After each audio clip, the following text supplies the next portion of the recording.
don't think so I was there, and I will say this, I was there for almost 5 days in the court, and I think the fact that this particular set of petitions did not go via consensus discussion. They were taken by individuals to the court. It's interesting to keep all of this in mind. They were many a times guided by the lawyers, sometimes guided by lawyers who are also queer, though not representing themselves but guiding the petition forward. Probably ours was the only petition that had a group of people who was doing this together. I don't think any other petition that went there went as a collective of voices. So it was 3 trans people, 2 couples from here, 1 couple from there, and so on and so forth. And if you see the list, there are what? Petitions? 19 to 20. 19 or 20 petitions in the court. So imagine that many lawyers, and imagine that many high-profile lawyers. Imagine the hierarchies of the courts. I don't know how many of people here have been in courts to see how it functions. But I think that the public telecast has been a good thing, and that it's still there, and we can keep watching and keep analyzing. I think it is a good exercise for queer and trans people and others as well, to actually look at what our lawyers also argue. Because as people who are non-lawyers and who are in one corner of the courtroom, one had to almost shut ourselves up to say that what kind of nonsense are you speaking, and this applied to lawyers on both sides. The lawyers on the government side, of course, they miss no opportunity to ridicule, to shame, to go against their own laws. Because if you remember, when Tushar Mehta was going on about the 72 shades of gender, he's actually saying something which his government has brought, a law which allows people to identify in the way that they want, and he's making fun of that. He's saying that the fickleness of choice, fickleness of self-determination is what he was deriding.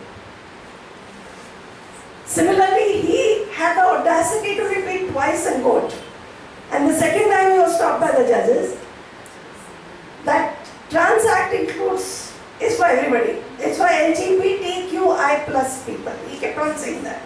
That Trans Act, when we say Trans Act, we've already made an act which includes LGBTQI plus people.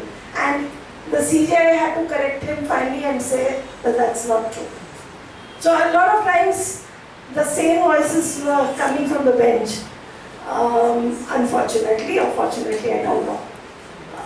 So I think it is a good exercise for all of us who've been part of any kind of progressive organizing or even part of queer and trans organizing, to now recognize the strands within us, to recognize who is pitching for what, and for other movements also to understand that identity-based struggles and movements have different ideological currents.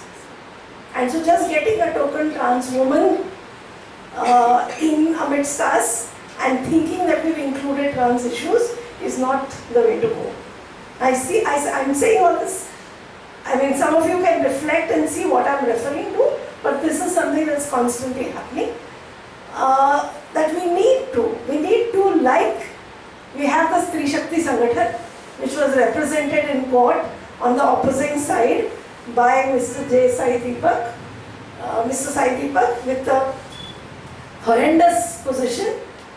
That's a women's group, and we do not ally with certain women's groups. Similarly, we have to learn now that this movement and this organizing has moved to a stage where ideological differences are evident. And the courtroom was one place where you could see it.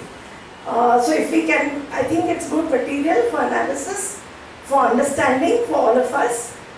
What is the thrust of this government? What is the possibility within a liberal framework? And what are the voices from amongst the queer trans people that are speaking there? They all need to be delineated from each other and understood for their own, understood in their own right. So we were very hesitant entrants into this petition. There were 4 of us who, there's Madhupika, Maya, Rituparna and me, who are all saying that we are not going to get married, but we are entering a marriage petition. And there were 6 people who we could not name. They were the runaway couples, 3 runaway couples who are still hiding, who are still not in a space where they can speak about themselves. So we are these 6 anonymized people who wanted marriage. And we went with them to the court. We had many questions in our mind whether we should be going or not going, because we have a feminist critique of marriage all the time with us. We chose to do it, and I can say this in my personal capacity now. I think it was good that we went. It was good that we went, because otherwise otherwise we would not have also, I don't know whether our voice in particular became noticed there. Although Ms. Grover's petition was referred to some 3-4 times, even though Ms. Grover got only half an hour, thanks to the fact that she's not a senior counsel. And we know why she's not a senior counsel. So this hierarchy of the court did not allow us time in the courtroom. But I think that the petition did get noticed. I don't know whether to take the fact that the government did not even choose to say anything about it as a positive thing or a negative thing. Because when rebuttal came, we had nothing to rebut. Because nobody had opposed us. Nobody had said anything that this is ridiculous. So we don't know how to rebut. We just reiterated what we were saying. I think that's what Brinda did very succinctly in the 5 minutes that she was given.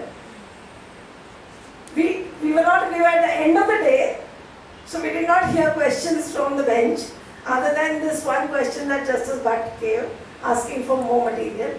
So we do not even know what the bench thought of what we were asking there. And so we are at this place where we do not know.